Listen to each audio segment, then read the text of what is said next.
الشيطان الرجيم بسم الله الرحمن الرحيم الحمد لله رب العالمين الرحمن الرحيم مالك يوم الدين إياك نعبد وإياك نستعين اهدنا الصراط المستقيم صراط الذين أنعمت عليهم غير المغضوب عليهم ولا الضالين آمين.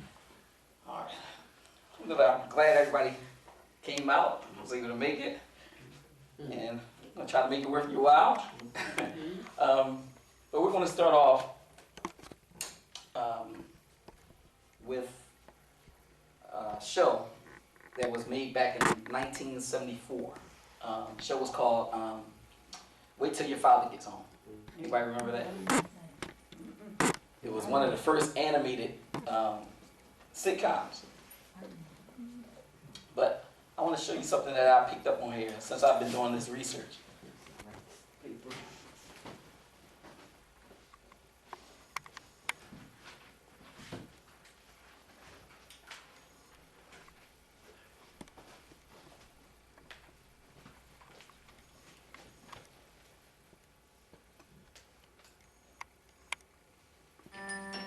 Now, before I play this clip, let me ask you a question. Does anybody know what the main ingredient of rat poison is? Cyanide. All right, a lot of people say cyanide. Arsenic. Okay. All right, just keep that question in your mind, all right? We're going to play this clip. I want you to see what happens here in this conversation. Can I drop you at school? No problem, Harry. Kind of. Kids today, they sure got funny ideas, huh? Yeah. I gotta get my daughter interested in something. You know, you and your family should join up with our vigilante group. I don't think Look, straighten your kids out. Give them something constructive to do. Well, We went on maneuvers last weekend. We are trained and ready.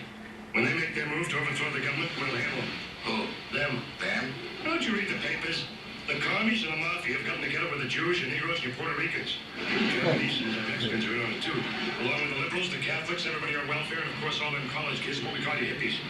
They're out to take over the country. Take over the country? That is the country. And just how are they gonna do it? Through pornography and fluoridation. All right, so how did he say that they were going to accomplish this task? And fluoridation. All right. So now,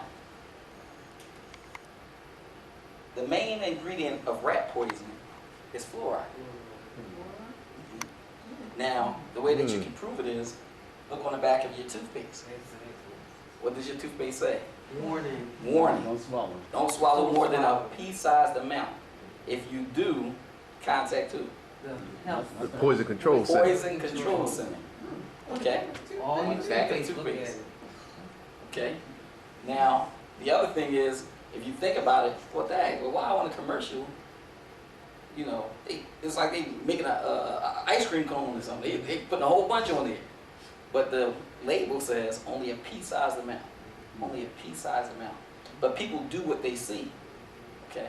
But now I'm going to share some information with you about fluoride. All right.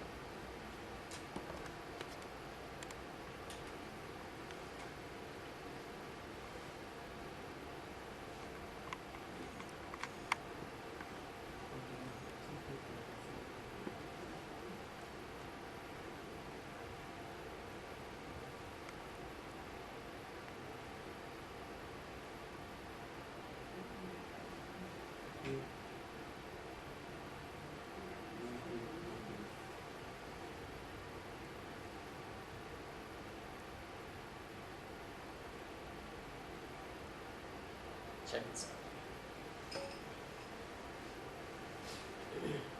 If public health officials knew then what they know now, would we have fluoride? Would it be added to our drinking water? The American Dental Association calls fluoridation one of the best public health ideas ever. Absolutely, fluoride is safe. It's effective. It has reduced the decay rate in the population by about 20 to 40% over the last 60 years. But today, 600 health professionals and scientists are calling on Congress to ban the use of fluoride immediately. If you go to any hardware store and look at any rat poison product, you will only find one ingredient: sodium fluoride. It is the most toxic ionic molecule outside of potassium dichromate. So now you think about it. Well, wait a minute. If this is a poison, why are they putting it in our water? Okay? And if they're saying don't swallow more than a pea-sized amount, why are they putting it in our water? We drink water constantly. Okay? But now check this out. They're going to switch. We're going to come back to fluoride, but they're going to talk a little bit about the water in Philadelphia. All right?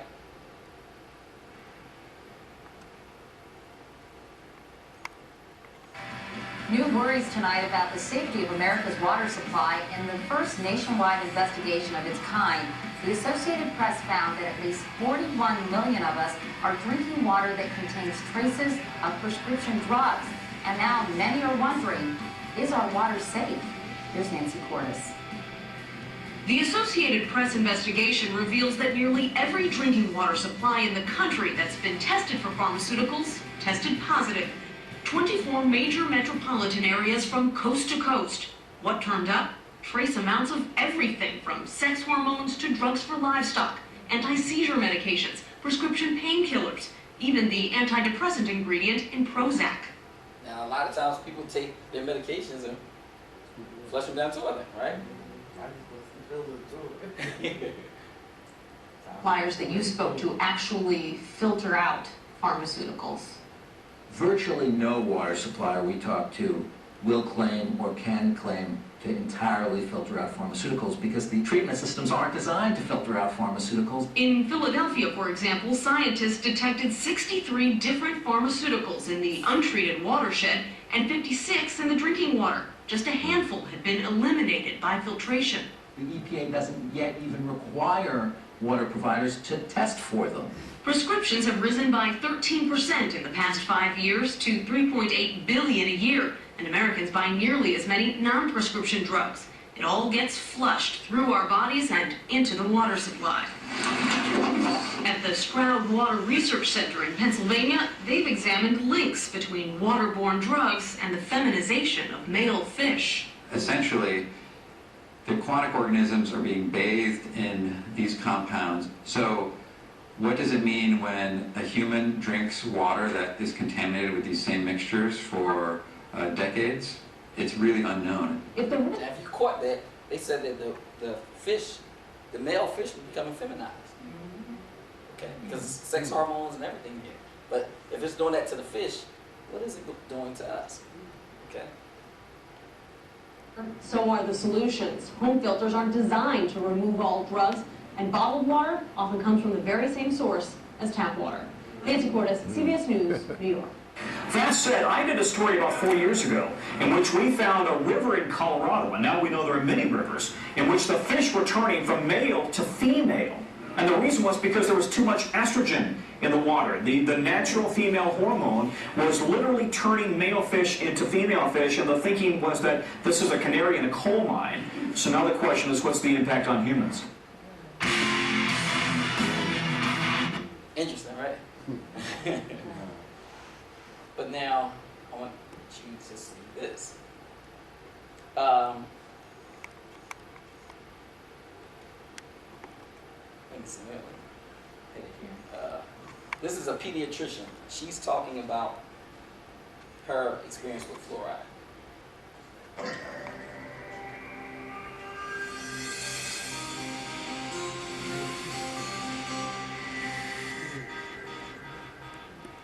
Hi, I'm Dr. Yolanda White. I'm a primary care pediatrician who no longer supports water fluoridation. Pediatricians like myself are taught to pay very close attention to the proper weight-based dosage for each drug, and to make sure that our patients do not receive more of a drug than is necessary or safe. But unfortunately, when it comes to fluoride, this basic precaution is not being followed. In fact, the dose of fluoride that's supposedly effective in preventing dental cavities is very close to the dose that, according to the Environmental Protection Agency, can cause harm for some children. So it has a very narrow therapeutic window. Since children now receive fluoride from so many different sources, it's virtually impossible for a doctor to determine exactly how much fluoride each child is actually getting. And if you can't determine the amount of fluoride, then you can't determine the dose. And if you can't determine the dose of fluoride, then you can't determine safety. As a pediatrician, I am deeply concerned that fluoride is not good for babies and that they are at risk for harmful side effects. The most clearly visible side effect is dental fluorosis, a permanent staining of the teeth caused by fluoride's interference with normal tooth development. There's a significant number of children in the United States who now have some form of dental fluorosis. According to the Centers for Disease Control, dental fluorosis affects 41% of teenagers. That's millions of children who now have a visible form of chronic fluoride toxicity. As a pediatrician, I'm concerned that fluoride could also affect tissues and organs that are not visible, like the bones, the thyroid, and the brain. My concern is based in part on a large body of research finding that modestly elevated levels of fluoride can reduce a child's intelligence. Harvard did a study a few years ago on fluoride and found out it lowers people's IQ. Okay, so what's going on here? So we have not only the dumbing down of society through the educational system, but also chemically. So when we ask, will people ever wake up? Might not be a chance that they can, because they're chemically being dumbed down. Especially if there's a deficient intake of iodine. Children are disproportionately affected by fluoride for several key reasons. They receive a greater fluoride dose per body weight when compared to adults. They have far more fluoride incorporated into their skeleton than adults. They have a lower kidney excretion of fluoride into their urine, meaning more fluoride gets reabsorbed back into their bloodstream where it can bioaccumulate. And their developing brains are more susceptible to fluoride's toxicity. This can affect their educational achievement. And these unique characteristics of children can no longer be ignored. I'm also concerned by research findings showing that dental fluorosis is higher in the Black community, even the more severe forms, where the teeth can start to erode and develop black and brown stains. This health disparity and environmental injustice will need to be addressed. Now, let's stop that right there so that you can see this.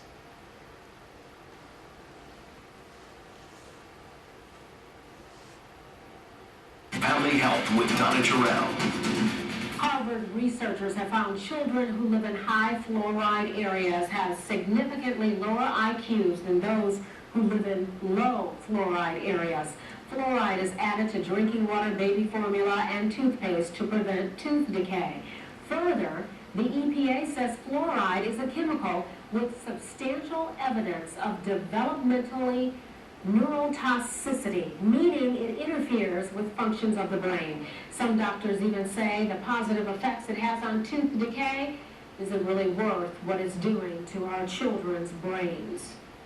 But we all... Now it's crazy. The following is an excerpt from this week's... They put this stuff in movies. I mean, in television shows. Here we had that show back in 1974 warning you about fluoride, but it was in a comedic way, okay? And a lot of times they push things through comedy. Right. The full report is now available for viewing by subscribers of BoilingFrogsPost.com. This report will be made available to the general public in 3 weeks' time.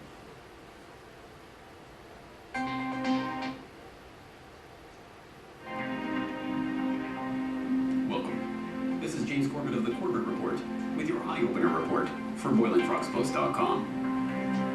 Ever since Stanley Kubrick's 1964 cinematic classic Dr. Strangelove was released, it has become fashionable for those who have wished to avoid the debate over the fluoridation of the water supply to engage in the rhetorical equivalent of stuffing their fingers into their ears and singing "I Can't Hear You" by alluding to General Ripper's infamous purity of essence screed. Have you ever heard of a thing called fluoridation? Fluoridation of water? Yes, I have heard of that, Jack, yes. Yes. Well, do you know what it is? No. Okay. It is now. Do you realize that fluoridation is the most monstrously conceived and dangerous communist plot we have ever had to face? This strategy is every bit as effective as the term conspiracy theory in relegating facts, research, scientific papers, and entire fields of study to the collective dustbin of history. After all, only quacks, nuts, and Harvard-affiliated scientists would suggest that fluoride lowers your IQ.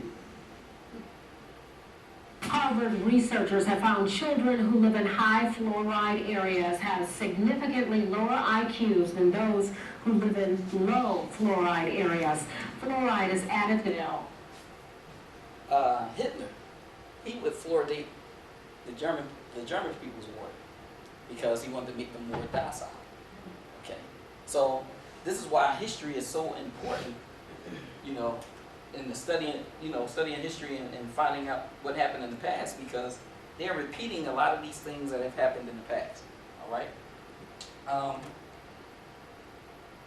But now we just had an entertainer that passed not too long ago, Prince. All right. Let me show you this little piece on Prince. All right.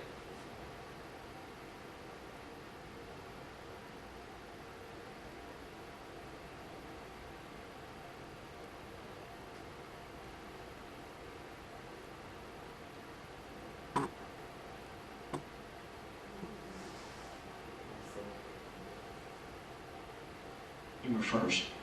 Tell me about your dream. When I saw the State of the Black Union, Dick Gregory really moved me and a lot of my friends. I show it to everybody that comes over the house, especially white folks, because they need to hear that, you know, so that they know more about all of us.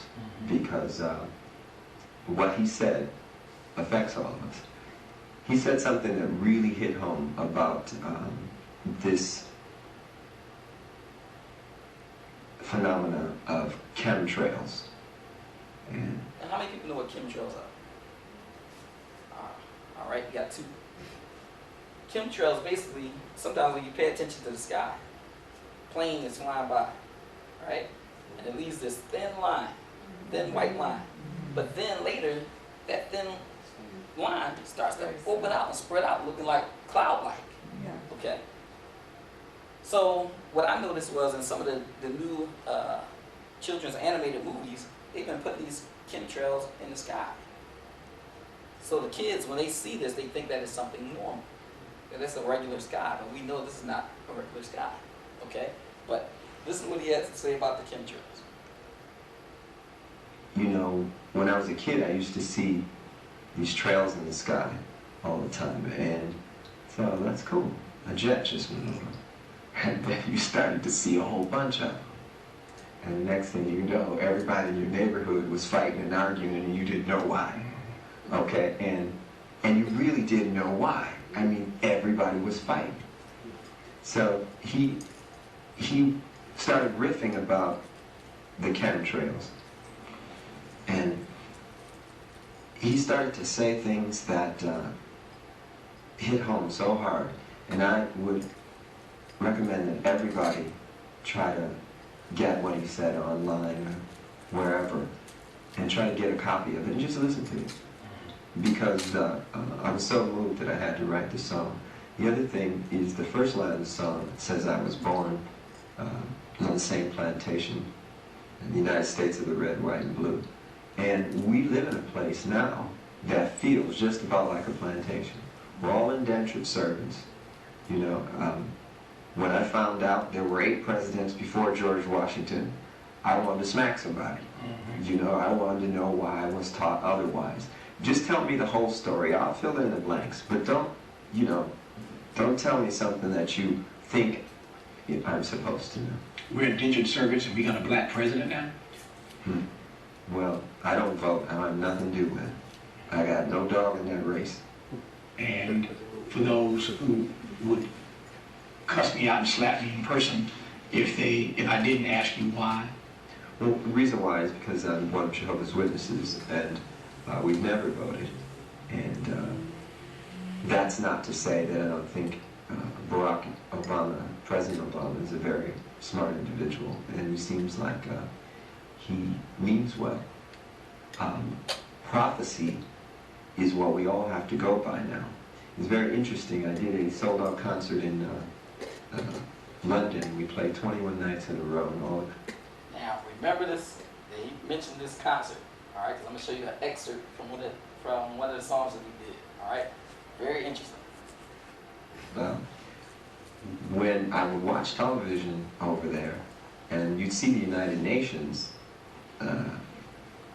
feed, the direct feed from the United Nations, you'd hear them talk a lot about religion. You'd hear the Bible mentioned constantly. This is not what we're used to in the United States. It's almost as though there's no need for God and no need for religion and justice in politics. So there's supposed to be a separation of church and state over here. We can't have a separation of state and morality, though. And you know, songs like Dreamer and Even Feel Good, it's the same thing. I got good news and bad news. The bad news first. All right, so I'm going to stop this here so I can show you this. This is about the chemtrails. A man was out, he had noticed that they were flying these planes, but he noticed something was coming down from in the air. So he took a jar of water and he put it out. But I want you to see what the news report was for this.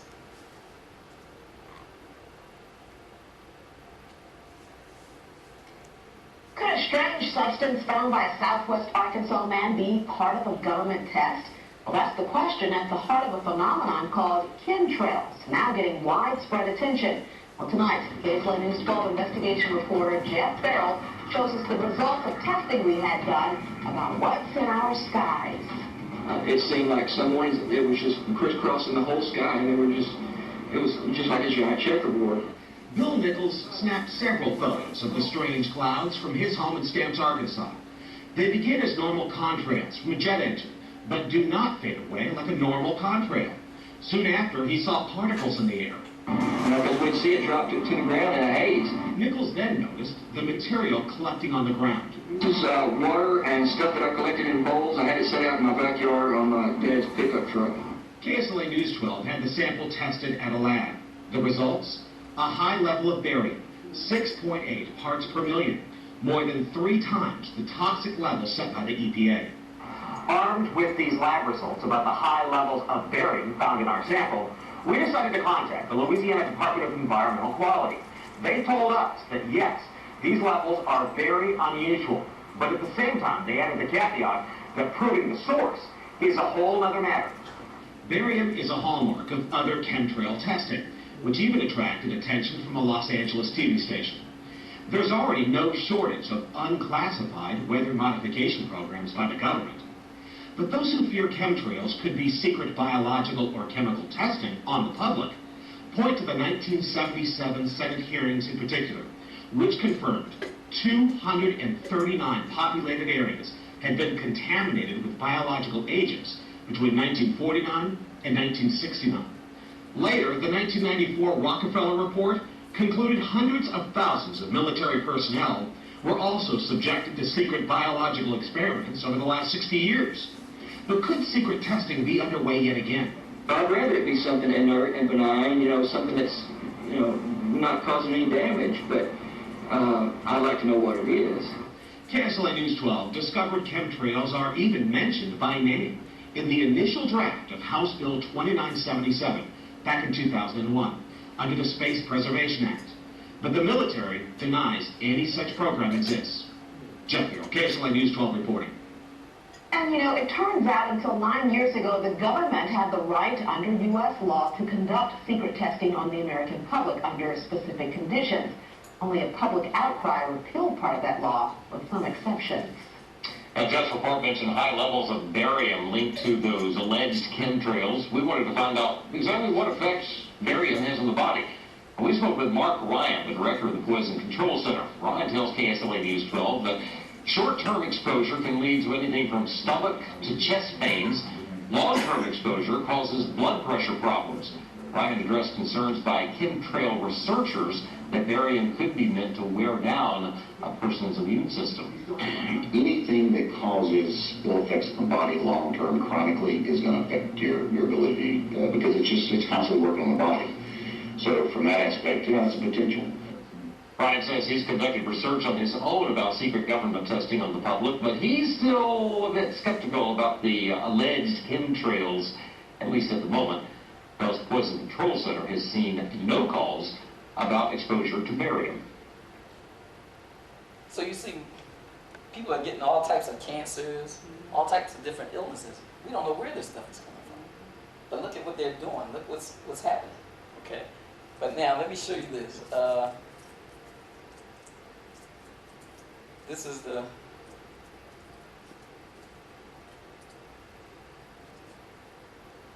it's a little short.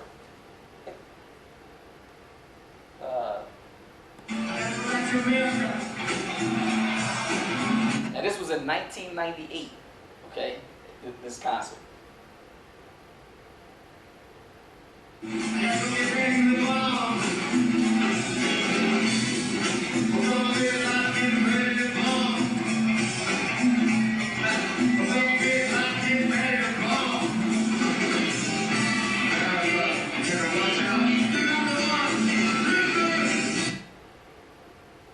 That's awfully strange. He's saying Osama bin Laden, he said he has to get back to America. He got to get ready for the bombs. He says, Osama bin Laden, get ready to bomb. Osama bin Laden, get ready to bomb. And then he says, 2001 hit me. When did the event take place? In 2001. Mm-hmm. Right? When was that concert? This was in 1998. Oh, man. Okay. Can you play that again? Yeah, sure. Mm-hmm. Play it again.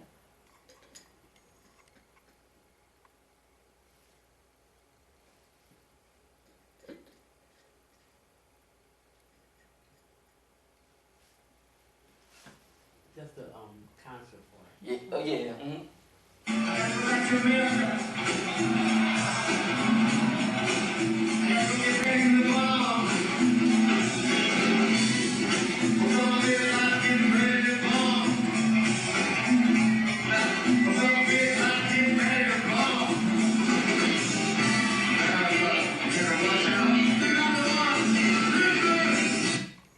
That's deep. Very odd, right? Very strange. But there were people that had knowledge that this thing was going to take place. Okay?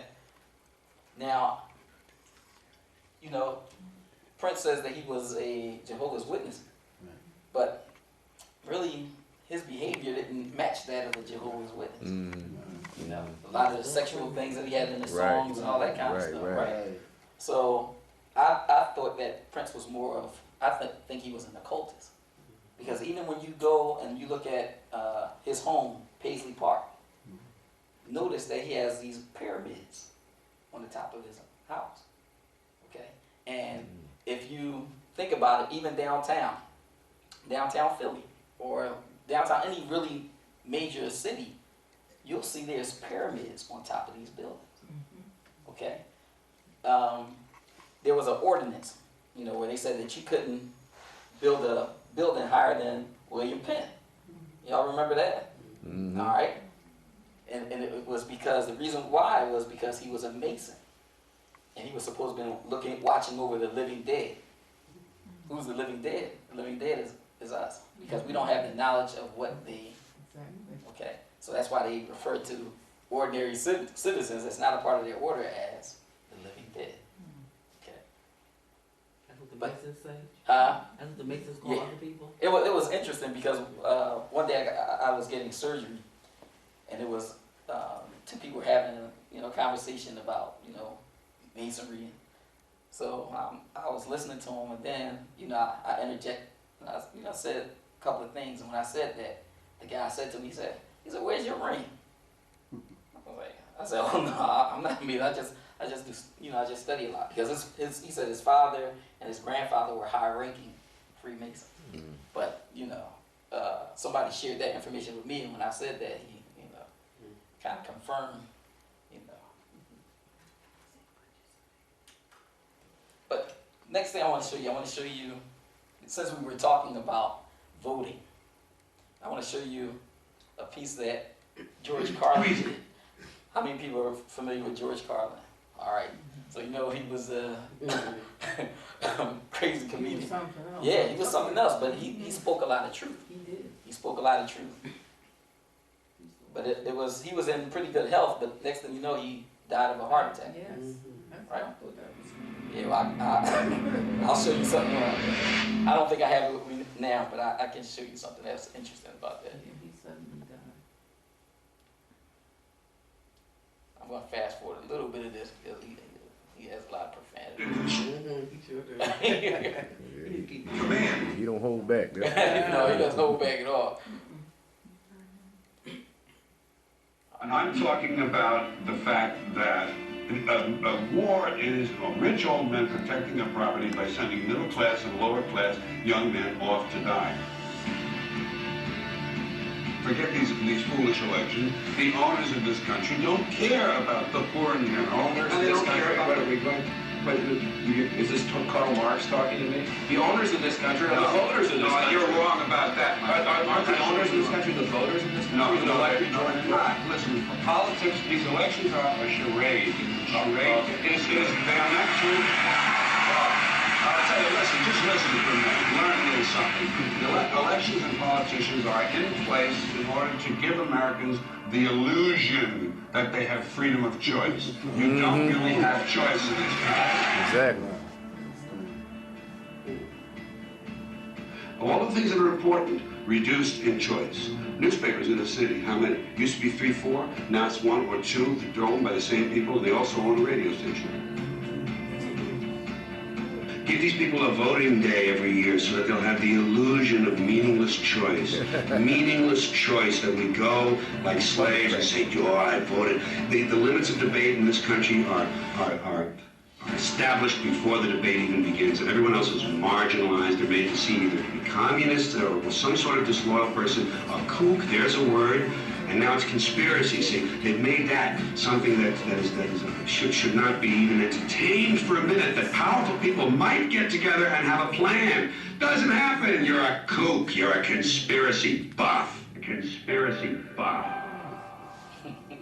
Not as a result of a conspiracy, but you because... don't need a formal conspiracy. Right. When interests converge, these people went to the same universities and fraternities, they're on the same boards of directors, they're in the same country clubs, they have like interests, they don't need to call a meeting, they know what's good for them, and they're getting it. And there used to be 7 oil companies. Now think about what he's saying, because when he was running against Kerry, right, and there was a problem with the votes and stuff like that.